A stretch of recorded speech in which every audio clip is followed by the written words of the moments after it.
Yo me quedo contigo, yo me quedo contigo.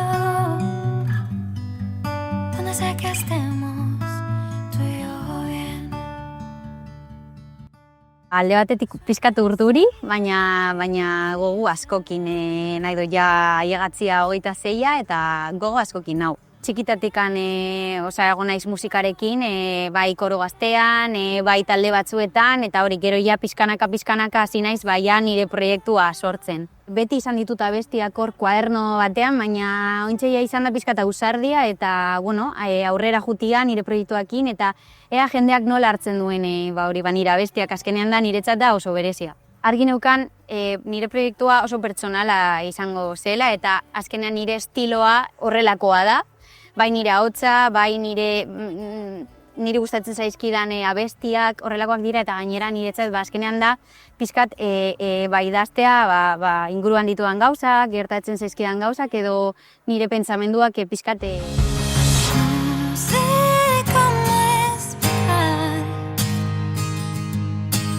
darle vueltas sin mal y dejar todo atrás, permitirme estar mal. Volver a empezar, cuesta aceptar lo que pasa por mi mente.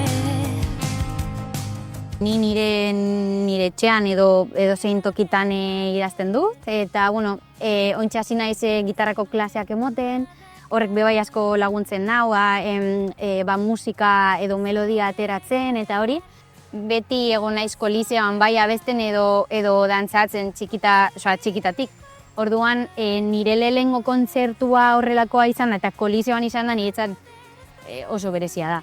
Kontzertua dago planteatuta nire proiektua aurkezteko, izango dena nire lehengo epea, abestuko ditut ointxe ditudan abesti batzuk eta beste batzuk ere abestuko ditut koliseoan, eta gero bertsio batzuk ere bai.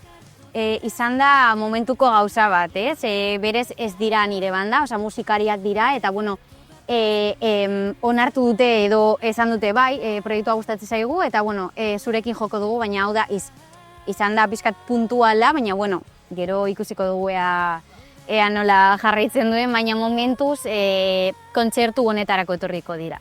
Azkenaz izatea, jarraitzea, nire proiektuarekin jarraitzea eta kontzertuak emotea da nire helburu nagusia.